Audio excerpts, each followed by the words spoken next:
ขุดแล้วบ่อันน่ะกระปูมื้อนี้ขุดแต่มื้อเช้าถูกเฮาบ่ได้ไปขุดแต่มื้อเช้าได้อยู่บ่ได้เขาปีงกินเลย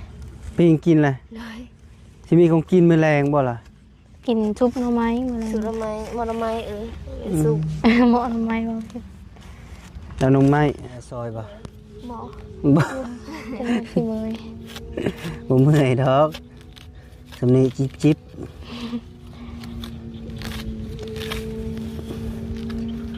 ดำบ่นาปีนี้น้อยไวบ่เนาะเด้อพี่น้องเอ้ยนกเพื่อสิแล้วผู้โอ้ยออมให้นาพี่น้องเอ้ยผู้คือบ่เอางัวมาปล่อยคักเลยนี่งัวเนาะ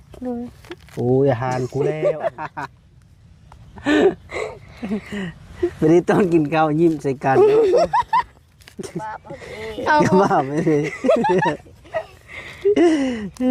บอกเสียงบ่สมมติว่ายิ้มใส่กันจะสีหัวลำเพิ่นบ่ล่ะโอ้เขาอ้อทั้งหูดังทีมงานที่มาหาแต่เจ้านี่หลายๆคนผู้ใดหลอกกว่าหมู่พี่นาพี่พุ่นรอเมิดเนาะบ่ให้เลือกผู้นึงบ่นิ้วจะหลอกกับหมู่เด้อทางทีมงานบ่นิวสิดีใจแล้ววันนี้บ่ลีก็รอได้เอากระพากบอกเพิ่นเลยคันเราจะบอกกูเลยถึงนะ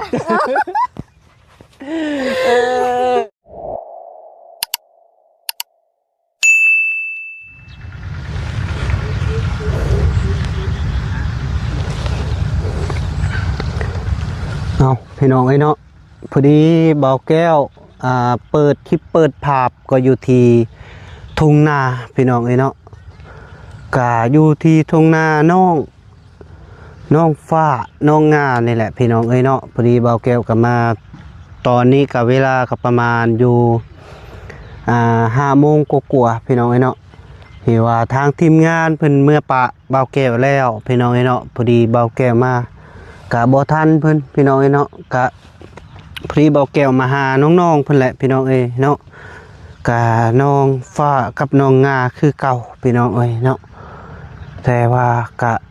น้องๆเพิ่นกะพี่น้องเอ้ยเนาะผู้อยู่คันหน้าจักเพิ่นเฮ็ดหยังเด้พี่น้องเอ้ยเนาะตั้งดุมันนี่ดินางงมเงมอยู่2 คนพี่น้องเอ้ยเนาะก่อนอื่นกะขาบทักทายสบายดีและสวัสดีเด้อพ่อแม่พี่น้องเมื่อสุขูสุคนบ่ว่าอยู่ในหรืออยู่ต่างประเทศก็ยินดีต้อนรับเข้าสู่เบาแก้วคือเก่าพี่น้องเอ้ยเนาะพอดีเบาแก้วกำลังว่าสิย่างไปเบิ่งพี่น้องเอ้ยเนาะจักสิเพิ่นเฮ็ดหยังเด้เนาะอยู่งมเงมอยู่พี่น้องเอ้ยเนาะไปพี่น้องเอ้ยไม่ใช่ไปเบิ่งเพิ่น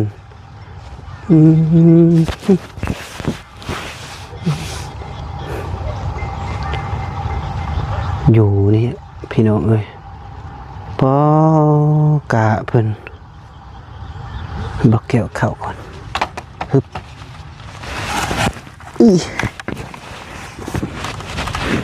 พาโถเพิ่นปลูกหมักแตงพร้อมพี่น้องเอ้ยหมักแตงกำลังขึ้นพี่ตัวกะเพิ่น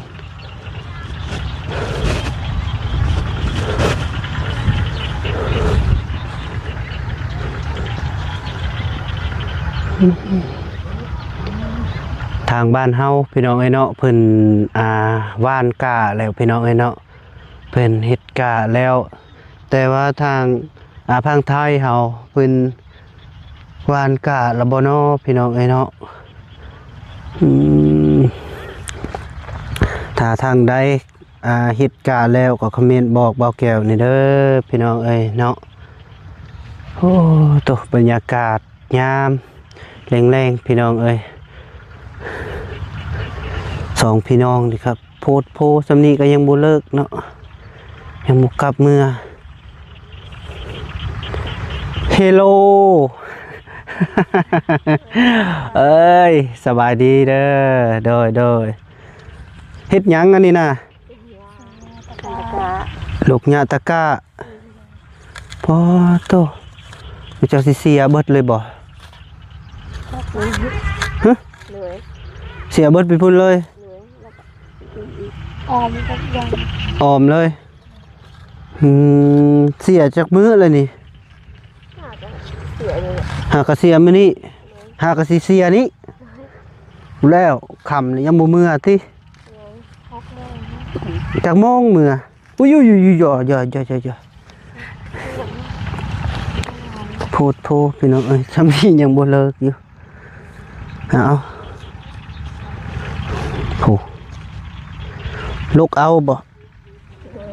โหบ่ว่าสิเสียทมใส่มักแตง บอสหรือผู้หญิง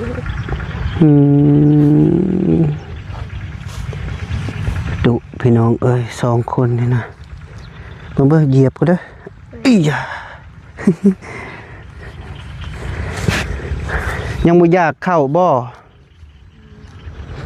กินแล้วบ่เข้าเที่ยง กินแล้ว ได้ยังกินแกงหน่อไม้โอ้กินแกง แกนแล้วก็ไปหาหน่อไม้ก็มาต้มอีก โอ้ได้อยู่บ่ กะเด็ดต้ม เอ้าหอยยังอันนี้บ่หอยตีนยังนี่นกกระตุ้งบ่จักตัวกาเพิ่นงามพี่น้องเอ้ยปุ๊ลกดำได้ที่สำนีกะ ยัง จังเอ้ย โอ้ปลาเขียวคักขี้เลยคือกันเอานี่นะมันเป็นคนละแนวบ่กะคนละแนวปลาโตเพิ่นสิลกหมดนี่ เอาเสีย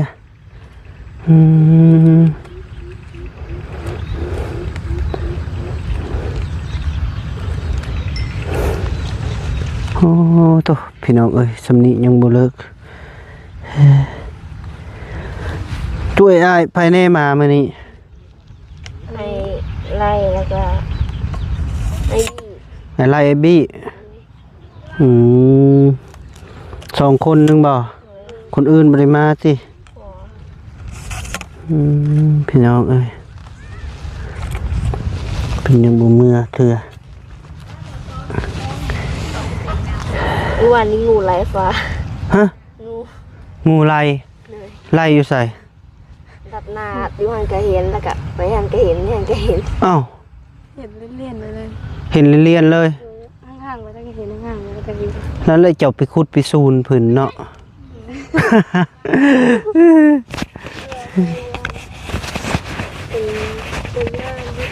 ย่านบ่ย่านเพิ่นไปสางมันไล่บ่งูหยัง งูน้อย งูนี่น้อยงูนี่น้อยเขาเรียกว่างูใหญ่จับมาเลยกล้าจับบ่เป็นหยังคือ แลนกับหมูจ้ะ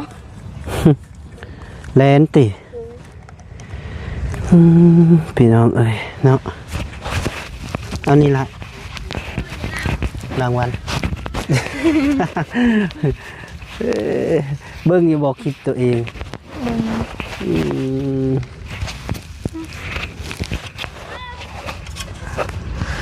ทางนั้นขอบเมื่อแล้ว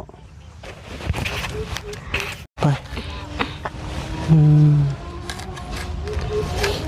โอ้บอล6เพลง พูดเลยพูดขึ้นไป ไปหยับไปพุ่น ไปยับ ๆตอนนี้เลย ยังบ่แล้วอ้าวให้มันแล้วก่อนให้มันแล้วซะก่อน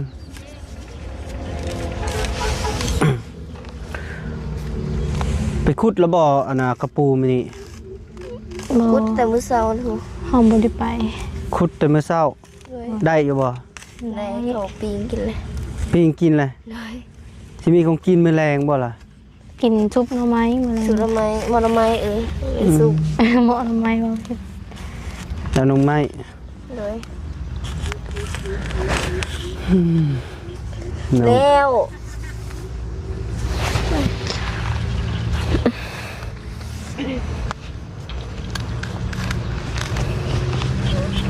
เอาเสียระเบาสิเสียซอย ผู้ปลาอีกตัวหนึงอะเสียยามเนี่ยยุบอยู่ ฮะ ผู้ปลาก็ไปเสียน้ำเนี่ยยุบอยู่ อยู่ไส เด้ผู้ แล้วไปเสียผู้เดียว โ โดย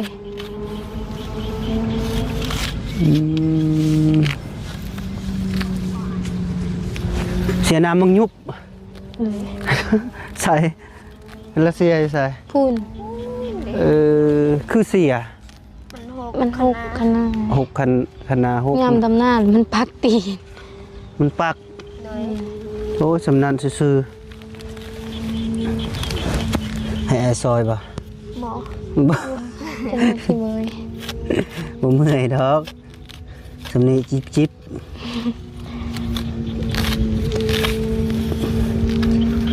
ดำบ่นาปีนี้ โดย โดย ไวอยู่บ่เนาะ ลำแตกบ่แตกบ่หู ประดำกับเป็นข้าว บ่เป็นข้าวมันเป็นหยังซะ ขันยอดเอากับมันบ่เป็นข้าว มันมีแต่หญ้า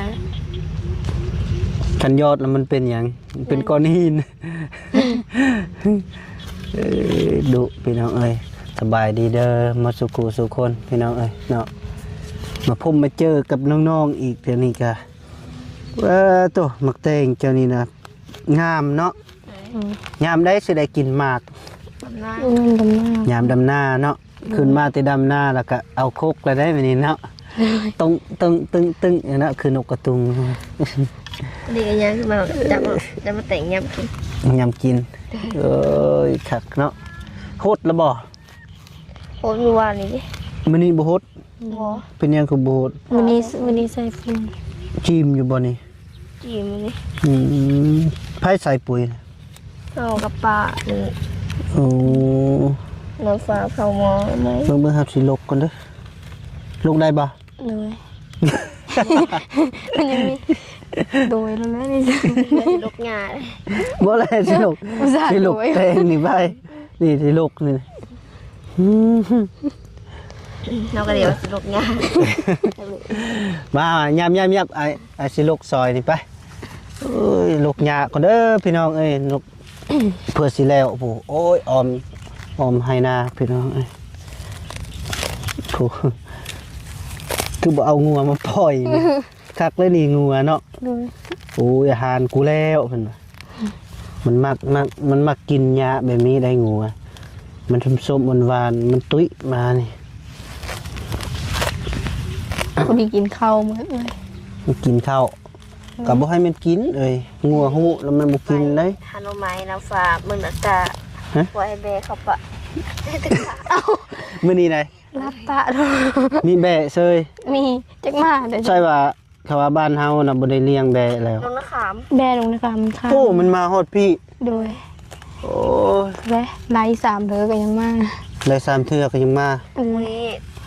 โอ้มัน เสา มันหอมเด้ ไร ไร งูว่ะ เออ มือไร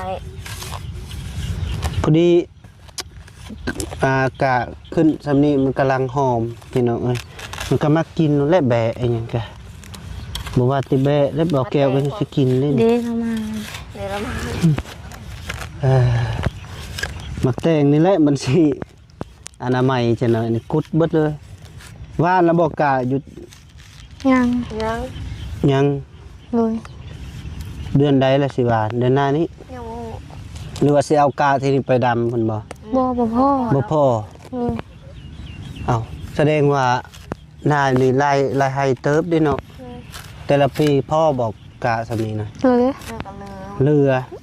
เรือคือใส่ลายใส่นี่ ใช่ว่ายานมันบ่เลื่อยเลย เอาผู้บ่าวมาทิกแค่ตียามดำนาเฮ้ย เลย ได้บ่ บ่มี นาบ่าวเจ้าเลยนาบ่าวสิหามาให้เด้อ ดำนาแล้วแล้วก็บ๊ายบาย พอเป็นกำลังใจอยู่ แม่นตอนดำนาอ้ายบัดดำนาแล้วแล้วก็บ๊ายบายพอดีแล้วเขาอกหักตายแล้วแหละกันแบบนั้นเนาะ ค่ะ เน็กเลยเพิ่นว่า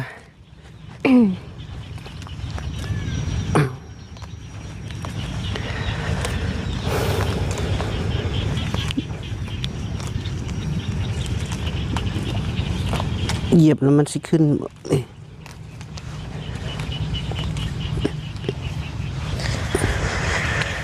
มาก่อน เขียวคักอีหลีพี่น้องเอ้ย ดุมันนี่เลยพี่น้องเอ้ยเนาะตอนนี้ยังบ่เลิกบ่ลายังเฮ็ดเวียกเฮ็ดงานอยู่คักละเสียมก็เอามาอันเดียวนี่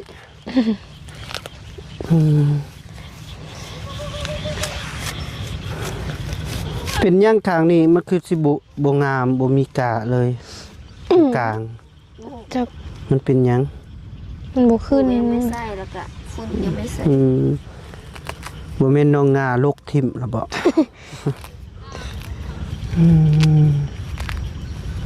เอามาลงแล้ว อีหยังลง ใกล้ โพูนไก่นะจะน้อยมันก็เมื่อแล้วมันอยากนอนคือกันนั่นแหละไก่ก็อยากนอนบ่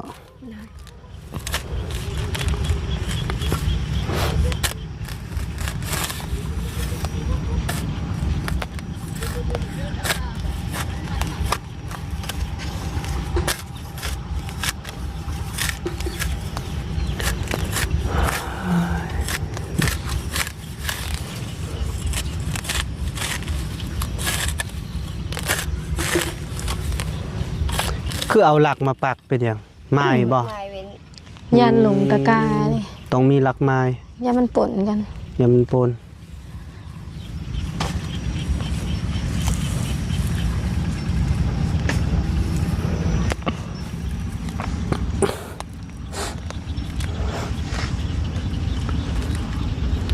ได้หยับไปผู้น้องฟ้านี่บอลลาย นี่ดู หยับ ยับมา โอเคได้แล้วมันอู้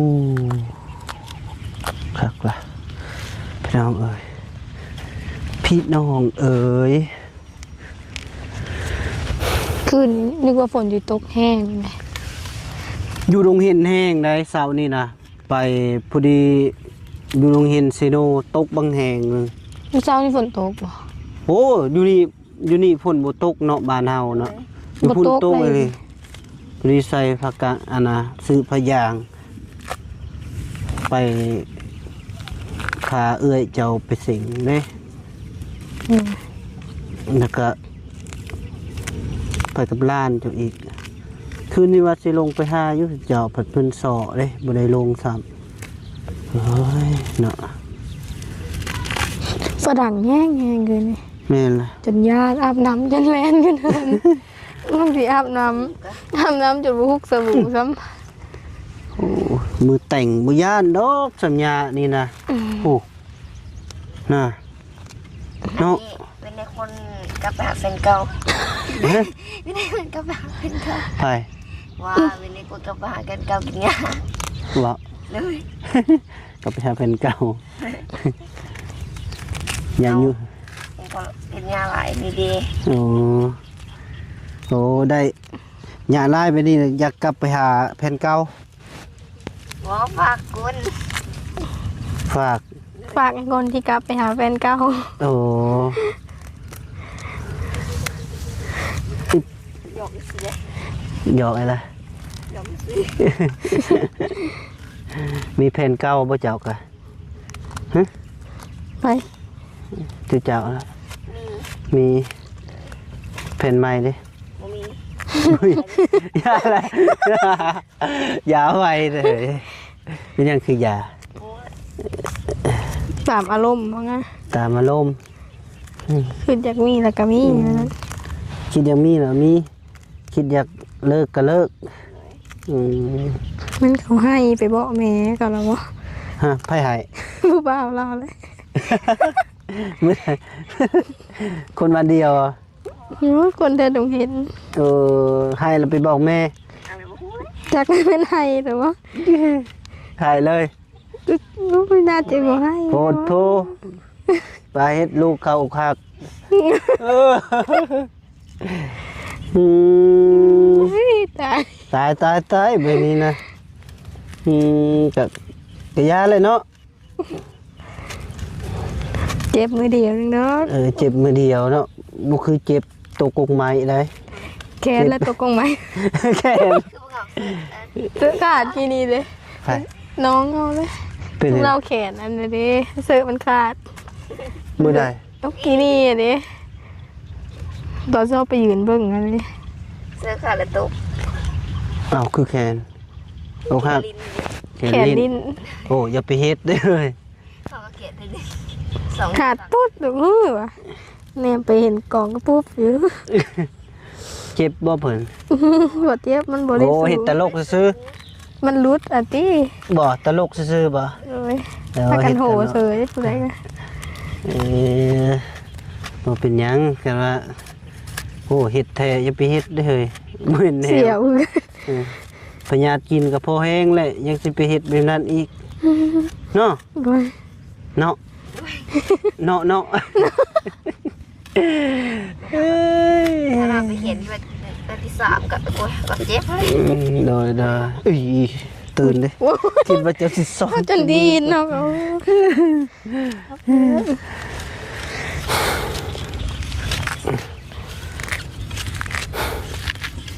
สิเอางูมาปล่อยเพื่อสิจับ ฮะ ก็สิเอา เอางู งู บ่ แม่นแหละงูมาปล่อยได้จังหน่อย เอางูหรือเอาโง่ เอางู โอ้ยย่าเลยจ้าไปก่อน ด้วนเป็นน้ำด่าง เขาจนกระโดดข้ามงูวานนี้ บ่ โดยลือจนบ่ได้แนมทางปีนมาไปเห็นงูนอนกระโดดเลย เอา ข้ามไปเลย งู แค่บ้านทัก งูก็นอนบ่ งูอันเดียวกันเลยที่มันมาเด้อใจ โอ้ มันตามล่ามัน มันนอนบ่ มันนอนอยู่ข้างหน้าแบบกลางข้างหน้ากำลังสิเหย็บมัน โอ้ กระโดดไปเลยแล้วก็ไปฮอดหนองขันอีกก็เห็นอีเอ้าวะคือมาหลายตัวได้วะ มันยังบ่ดึกก็นอน มันอยากตามมันนะ อ่าได้ยินนั่นเอาเป็นหยังคือเจ็บมือล่ะได้ยินน้องบี้ว่าเจ้าไปหาแมงแข็งอยู่ไส เจ้า ลายบ่ บ่บ่ลา แมงแข็งหยัง เลยสองสาวกุ๊ก เมื่อคืน หาตู่ ไปกลางคืน โดย ตอนกลางคืนตอน9 โมง แมงแข็งใหญ่บ่ โดย ใหญ่สำได เป็นไงเติบพอกินอีเรื่องกินอีพึ่งต้อยเนาะ ผู้หนึงกินผู้หนึงต่อย โดย กินไปนำกินดิบ โดย โอ้ยเนาะ จนสิบ่ได้กิน เอาเลยมีหญ้าอีหยังในปากมือข่อยนี่นะ บาดบ่ บ่มันแบบเจ็บๆอยู่ใน นี่แล้วเมื่อคืนเขาบริตอน โรคไอ้งัวเป็นหยังนี่นะ บ่มีงง เรามาโอ้ตัวเดียวกะ งัวตัวเดียว คือบ่เอามา ให้มัน จับ กิน บ่ได้ จับบ่ได้มันลักบ่ เลย ขายบ่ โอ้โหลูกเขา ขายอ้ายไปขายกะตินี้ได้ ดาว เด้อมีเงินจึงจ่าย คือเขาดาวควายเนาะ คือเขาได้ดาวคนนั่นแหละ เป็นเดินละแสนเดินละแสน เห็นว่ารถเขาก็ยังดาว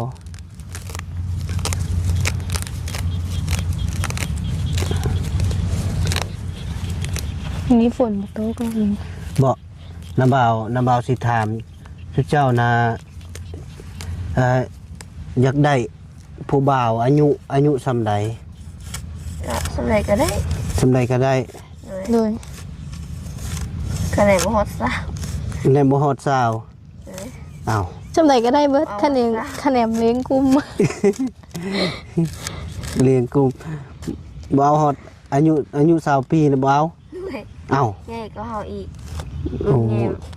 รุ่นใหญ่เลย อ้าวผู้ชายมันก็ต้องใหญ่กว่าเจ้าหั่นแหละผู้ชายจะสิเอาซ้ำอายุเจ้าก็บ่ได้อีกเจ้าก็สิเฒ่าก่อนแล้วก็แม่นบ่ โดย อืม เอาละสั่ง เอาบอก เลย ผู้บ่าวแบบอายุ65 ปี เอา เอาเลย เอาบ่ บ่ฮู้ บ่ฮู้65 ปีคักเลยเราอยู่เฮือนเนาะเฮ็ดให้กินอีกเนาะ เฮ้ย จะไป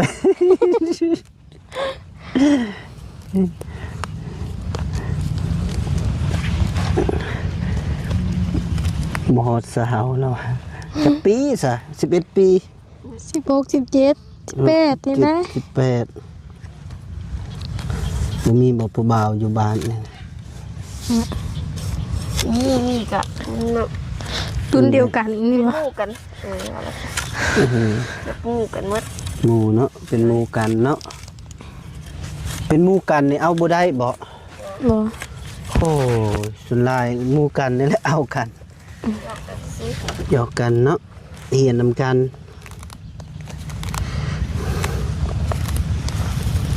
ก็แม่เพิ่นเป็นผู้ชายอายุ60 ปีนี่ก็จักแค่ก็บ่มีอย่าเอาแบบนั้น แบบใดก็ได้วะงะ วันนี้ต้องกินข้าวยิ้มใส่กันเนาะ บ้าบ่นี่ เอา ก็ว่าไม่ได้ บ่แซวเกิน บ่สมมุติว่ายิ้มใส่กันน่ะจะสิหัวแล้วเพิ่นบ่ล่ะ โหเขาอ้อดังหูดัง บ้าบ่คือเนาะดังบ้าบ่คือเนาะ มีแต่เจ้าย่ำข้าวให้เรากิน แซ่บท้ายเว้ย เอาแล้วเลยมักผู้บ่าวแบบใดคนตุ้ยบ่หรือคนจอย พอดีพอดี ผู้ดีซ้ำอ้ายๆมาพี่ซ้ำหุ้นผู้ใดอยู่เจ้ามัก แบบไอ้นิวนะ โอ้แบบเบานิว แบบนั้นแหละโดยพอดีแบบนั้นนะ โอ้ จอย เบานิว ได้ ซ้ำอ้ายนี่ตุ้ยบ่ บ่ กะบ่ ธรรมดา ธรรมดาซ้ำเบาบี้เด้ผู้มาที่นี่ โอ้ตุ้ยเลย บ้าบ่ดิ ก็จ้อยก็จ้อย ตุ้ยบ่จ้อย ถ้าเราบ่คิดดี โอ้ยอย่าเราเห็นได้หรอก บ่ทีมงานที่มาหาแต่เจ้านี่หลายๆคนผู้ได้หลอกกว่าหมู่พี่นาพี่พุ่น รอเมิดเนาะ บ่ให้เลือกผู้หนึง โอ้ย ผู้ใดมีเบาบี้เบานิวแล้วก็เบาพัดไซเบาลี่เบายาวเบาไล่ผู้ได้หลอกกว่าหมู่บัดเบาต้า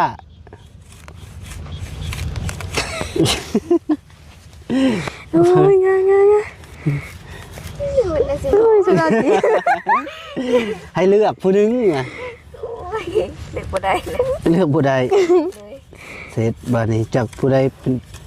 ซ้ำเดียวไว้นะเนาะ โอ้บ่มีไผเสียใจดอกเว้าโลด จังไดนะ บอกนาบ่าวพังมาดูแล้วก็นาบ่าวสิบอกเขาเจ้า ได้บ่ เบาโอ้ยโอ้เบายังไง บ่าวหยัง งูเลิกบ่ได้ เลือกบ่ได้ เบานิ้วอะไรบ่าวลิ้วบ่าวนิ้ว เลย พาบอกเบิ่งดู พาบอกบ่าวนิ้วแน่ รังอะไรนะ เอาบ่าวนิ้วเจ้าหลอกกว่าหมู่เด้อทางทีมงานบอกเพิ่นแน่ เบานิ้วจะหลอกกับหมูเดินทางทีมงาน เอ้ยบ่าวนิ้วสิดีใจแล้ววันนี้ เราบ่ เจ้าได้ด่าเบาลี่เด้ เบาลี่ได้ฮะเบาลี่ได้รอเบาลี่กัน เดี๋ยวบ่ดีก็รอได้ เบาลี่ก็รอได้เอากระพากบอกเพิ่นเลยคันเรา จะรอก็งูเลยทีนะ นั่นเห็นบ่มีเบานิวกับเบาลี่เนาะที่ว่ารอกว่าหมู่อยู่ทีมงานนี้เนาะจะบ่เป็นหยัง เบาแก้วกันรอ บ่เกี่ยวกับบ้ายเลยบ่เกี่ยวกับบ้ายเลยไอ้บอกแต่เจ้าเลือกอยู่เพิ่นก่อนบ่เกี่ยวกับบ้ายนะเฮาอยู่บ้านเดียว เลย เลือกคนบ้านอื่นได้ จุ๊เราปวดอยู่บ้านนี่วะ ไป เขาจมอายนั่นนะ บ่ได้คันอยู่บ้านนี่เจ้าก็เห็นแหละ ขนาด ยังบ่เคยเห็นแต่เขาเคยเห็นว่าเขาลืมวะ บ่เคยเห็นก่อยอีกด่าและบ่เคยเห็นกะเนาะ เคยบ่น้องอะเคยมันว่า เรา ตอนเนาะเราซื้อไก่แม่นบ่ เดี๋ยวนี้บ่ได้ไปซื้ออะไรไก่นะมีแต่ที่เจ้ามาขายแล้วก็ซื้ออยู่ อ้าวเป็นอย่างนี้บัดนี้ เข้ามา ตะไก่ ยิ้มมาแต่ไก่เลย อย่าไป โอ้ไก่สิแล้วพี่น้องเอ้ยป้อโตจักเม็ดเลยนี่น่ะได้เสียนี่คักอีหลีนี่เอ้ยเอ้ยดุยังท่านเลิกเซยพี่น้องเอ้ยโอ้เบานิ้วมาลกกะซอยน้องๆนี่ มาเด้อ กับเบาลีโอ้เบาลีเบานิ้วมาเด้อ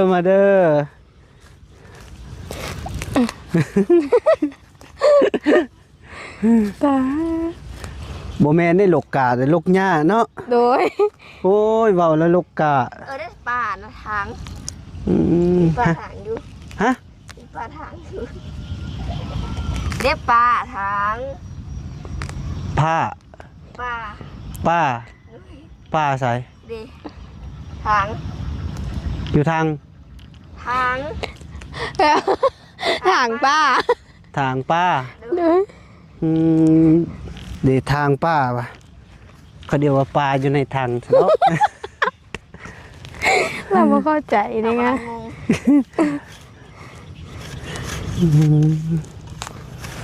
อ้าวเสียโอ้ยคักเลยคิกเลย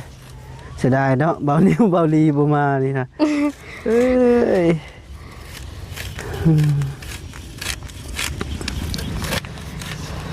สิเสร็จบอกเบาลีแล้วมื้อแรงเสางาว่าเจ้างามเจ้ารอได้เอ้ยคือเป็นแบบนี้เอ้ยจ้ะอืม บ่ยังบ่ คำแล้วพี่น้องไอ้เนาะสิได้สิได้บอกน้องๆเพิ่นพักพรสะก่อนพี่น้องเอ้ยเนาะ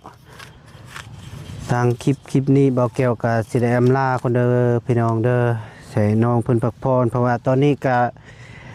6 โมงกว่าๆแล้วเนาะ โดย พักพรสะก่อนมีแต่พุ่นแหละไป อื่นมาเอ็ดไหม มื้ออื่นเฮ็ดต่อ